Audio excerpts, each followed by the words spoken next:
पुराने मगध राज में एक बहुत ही धनवान सेठ रहा करता था। उसके पास बहुत धन दौलत थी। एक दिन उसने हिसाब लगाया तो पाया उसके पास जितनी भी दौलत है ये तो केवल उसके बच्चों तक के लिए ही पर्याप्त होगी। वो सोच में पड़ गया कि उसके बच्चों के बच्चे और फिर उनके बाद आने वाली पीढ़ियों के लिए धन की व्यवस्था कैसे होगी। धन के अभाव में तो उनका जीवन बहुत मुश्किल हो जाएगा। इसी बात के बारे में सोच सोचकर वो बहुत चिंतित रहने लगा। लेकिन उन्हीं दिनों तथागत गौतम बुद्ध मगध राज में पधारे हुए थे। तभी उसे किसी ने बताया कि तुम गौतम बुद्ध की शरण में जाओ, वो तुम्हारी चिंताओं का समाधान अवश्य कर देंगे। वह इंसान गौतम बुद्ध के पास जाता है और कहता है, बुद्ध, मैं चाहता हूँ कि मेरे पास इतना धन हो कि मेरे बच्चे, उनके बाद उनके बच्चे और फिर उनके बच्चे, इसी तरह से अगले कई पीढ़ियां भी अगर मेरे धन का उपयोग करती रहीं तो मेरा धन समाप्त ना हो। गौतम बुद्ध मुस्कुराए और बोले, बिल्कुल ऐसा ही होगा, लेकिन उससे पहले तुम इस नगर के बाहर वाली झोपड़ी में रहने वाले परिवार को एक दिन के खाने की सामग्री देकर आओ। यह सुन वह सेठ बहुत खुश हो गया और तुरंत ही एक दिन की खाने की सामग्री से भरा थैला लेकर नगर के बाहर वाली कुटिया में पहुंच गया। वह जैसे ही कुटिया के अंदर गया तो उसने देखा कि कुटिया के अंदर एक बूढ़ी सास और उसके जवान बहू है। बूढ़ी औरत बैठकर ध्यान कर रही थी और उसकी बहू रसोई में खाना बना रही थी। सेठ ने बहू की तरफ देखकर खाने की सामग्री का थैला आगे बढ़ाते हुए कहा, मैं इस नगर का एक अमीर सेठ हूँ और तुम्हारे परिवार के लिए एक दिन के खाने का राशन लेकर आया हूँ, इसे रख लो। यह सुन बहू ने मना करते हुए कहा, लेकिन हमारे पास आज के खाने की व्यवस्था है। सेठ ने कहा, तो इसे कल के खाने की व्यवस्था हो जाएगी। उस औरत ने कहा, माफ करें, लेकिन हम अगले दिन के लिए भी इकट्ठा करके नहीं रखते। हम रोज के खाने की व्यवस्था रोज ही करते हैं। यह सुन उस सेठ ने सोचा, ये लोग हैं जो अपने कल के लिए भी इकट्ठा नहीं करते और एक मैं हूँ जो अपने आने वाली कई पीढ़ियों के लिए धन इकट्ठा करने की चिंता में मरा जा रहा हूँ। अब उस सेठ को समझ आ चुका था कि आखिर गौतम बुद्ध ने उसे नगर के बाहर वाली इस कुटिया में क्यों भेजा था।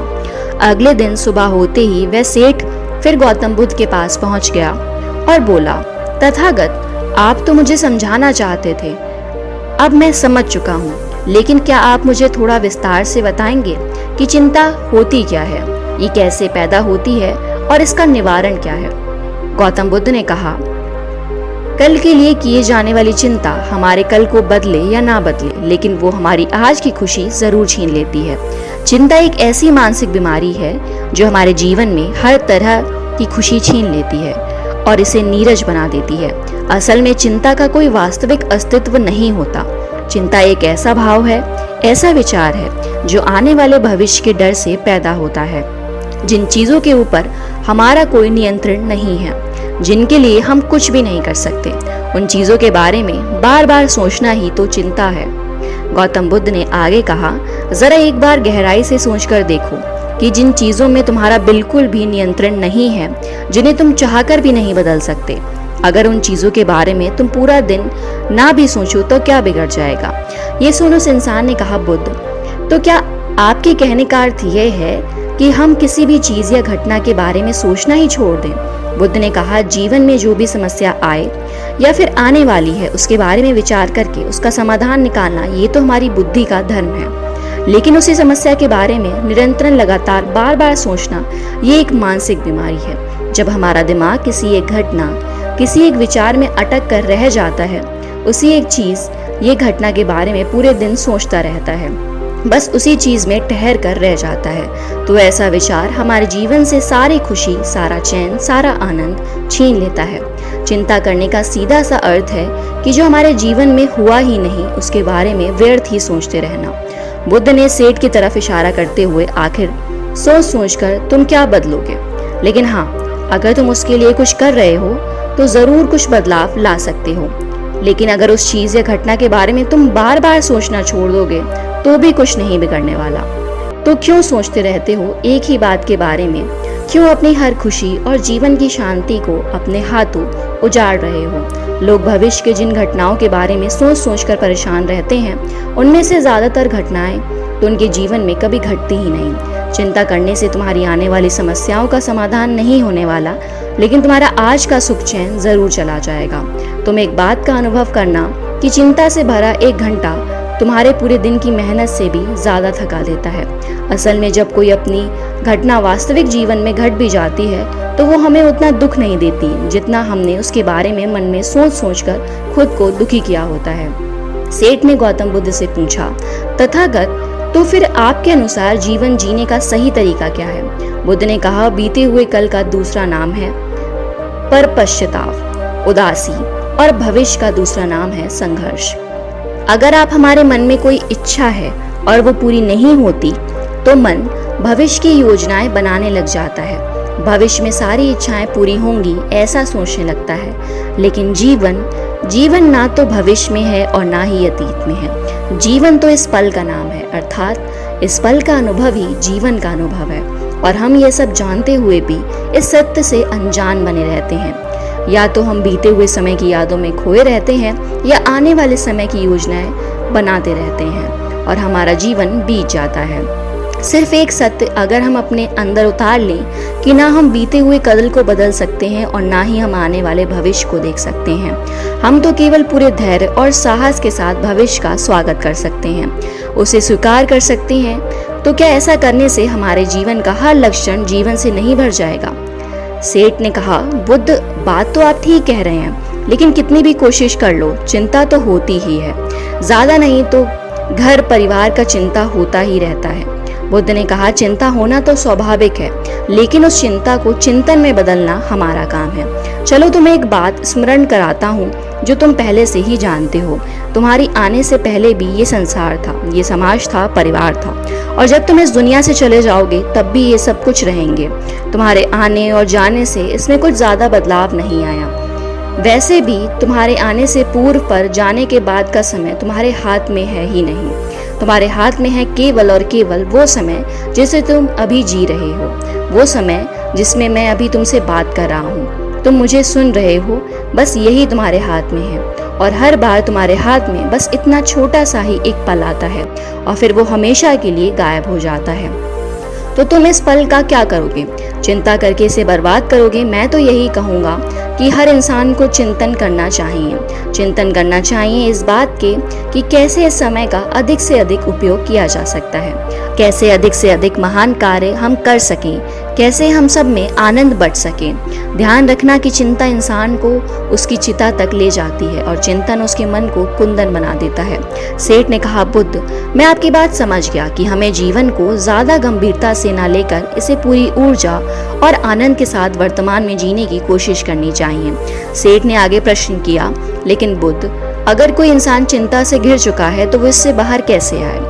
गौतम बुद्ध ने कहा, क्या तुम कभी किसी बड़ी सुरंग से बाहर निकले हो? कितना भयानक अंधकार होता है सुरंग के अंदर। हमेशा ही डर लगा रहता है कि अगर इसके अंदर फंस गए तो क्या होगा, कैसे निकलेंगे सुरंग से। लेकिन अगर ध्यान से देखें तो सुरंग चाहे कितनी भी बड़ी क्यों ना हो, सुरंग के दूसरे किनारे पर हमेशा प्रकाश ही होता है और उस प्रकाश तक वहीं पहुंच पाता है जो उस पूरी सुरंग को पार करके सुरंग के दूसरे द्वार तक पहुंचता है। और ठीक इसी प्रकार हमारे जीवन में कई बार हम लोग खुद को निराशा और चिंता की काली सुरंग में फंसा पाते हैं जहां से बाहर जाने का रास्ता नजर नहीं आता और ऐसे लगने लगता है कि ये जीवन ऐसे ही समाप्त हो जाएगा। लेकिन ऐसी परिस्थिति में ठीक है, उस सुरंग की भांति इस निराशा और चिंता को समाप्त करने वाला आशा का प्रकाश जो निरंतर आगे बढ़ता रहता है, जो लगातार प्रयत्न करता रहता है। इसीलिए अगर तुम्हारे जीवन में कभी भी उदासी और चिंता का पल आए तो रुकना मत, बस लगातार प्रयास करते रहना, तुम्हें सफलता अवश्य मिलेगी। अब तक सेठ गौतम बुद्ध की बातें समझ चुका था। उसने बुद्ध का धन्यवाद किया और वहां से चला गया। लेकिन उससे पहले दोस्त, मैं इस वीडियो को समाप्त करूं, मैं आपके साथ 5 ऐसे प्रैक्टिकल टिप्स शेयर करना चाहती हूँ जिनका इस्तेमाल करके आप अपनी लाइफ में आने वाली बहुत सी चिंताओं और परेशानियों को काफ़ी हद तक कम कर सकते हो। तो जो पहली सीख है वो ये है कि जीवन को ज़्यादा गंभीरता से लेना छोड़ दें कि ये हो क्या गया, कि क्या होगा, वो हो गया तो क्या होगा। कुछ भी नहीं होगा। अगर कुछ हो भी गया तो आप उस परिस्थिति के अनुसार कोई ना कोई रास्ता निकाल ही लोगे। इस पृथ्वी को ब्रह्मांड में बने हुए 450 करोड़ वर्ष पूरे हो चुके हैं और अगर आप और मुझ जैसा कोई भी इंसान 100 साल चिंता करके भी चला जाता है तो इसमें इस ब्रह्मांड का कुछ भी नहीं बिगड़ने वाला। इसीलिए हर रोज खुद से ये बोलिए कि मुझे सिर्फ जिंदा नहीं रहना बल्कि जीना भी है। दूसरी सीख ये है कि हर छोटी छोटी बात के लिए चिंता करना छोड़ दें। ये जैसे ट्रैफिक में फंसने की चिंता, कोई छोटा मोटा पैसे का लॉस हो गया उसकी चिंता, आज ठंडा खाना खाना पड़ेगा इसकी चिंता और ना जाने ऐसी कितनी फिजूल की चिंताएं हम अपने मन मस्तिष्क में लेकर ढोते रहते हैं। ज़रा एक बार सोच के देखिए कि जिस दिन आप अपनी आखिरी सांसें गिन रहे होंगे क्या तब भी ये सारी परेशानियां आपको उतनी ही बड़ी लगेंगी जितनी आज लग रही हैं? नहीं ना। तब उस दिन ये सारी परेशानियां जो कि आज आपको पहाड़ जैसी लग रही हैं एक छोटे से रेत के कण से भी छोटी लगेंगी। इसीलिए हर एक छोटी बात की चिंता करना छोड़ दें। तीसरी सीख ये बात हमेशा याद रखें कि जीवन बहुत छोटा है। आप आज अभी और इसी पल भी मर सकते हैं। हम हर बात की चिंता इसीलिए भी करते हैं क्योंकि हमें लगता है कि अभी हमारे पास बहुत समय है, हम बहुत सालों तक जिंदा रहेंगे, मरते तो दूसरे लोग हैं, मैं तो जीवित रहूंगा। इसीलिए लगातार खुद को याद दिलाते रहिए कि ज़्यादा चिंता करने से कोई मतलब नहीं। हो सकता है कि आज का दिन मेरा आखिरी दिन हो। चौथी बात, आप भी स्वीकार कर लें कि इस दुनिया में कोई भी परफेक्ट नहीं होता, सबसे गलतियां होती हैं। इसीलिए लोगों को माफ़ करना सीखें। इस दुनिया में ईश्वर ने जो भी बनाया है वह बहुत खूबसूरत बनाया है। अगर हम उसमें अच्छाई नहीं देख पा रहे हैं तो इसका मतलब ये नहीं कि वो चीज़ें खराब हैं, बल्कि इसका मतलब ये है कि अभी तक हम इतने मैच्योर नहीं हुए कि हम उस चीज़ में अच्छा देख सकें। और पांचवी बात, लोगों की मदद करिए बिना उन्हें बताए। जब हम बिना किसी पर एहसान चढ़ाए बस ऐसे ही उसकी मदद करते हैं तो हमें अंदर से एक गजब की शांति और सुकून का अनुभव होता है जो हमें ताकत देता है किसी भी बुरी परिस्थिति से लड़कर उसे बाहर निकलने में। दोस्तों, हमें अपने जीवन में चीज़ों को लेट गो करने का एटीट्यूड डेवलप करना चाहिए कि कोई बात नहीं, जो होगा देखा जाएगा।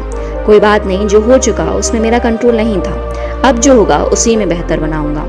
जीवन में सबसे ज़्यादा मायने रखती है हमारी खुशी और हम तभी खुश रहेंगे जब हमारे दिल और दिमाग में चिंताओं का बोझ ना हो। इसीलिए चिंता छोड़ें, सुख से जिएं।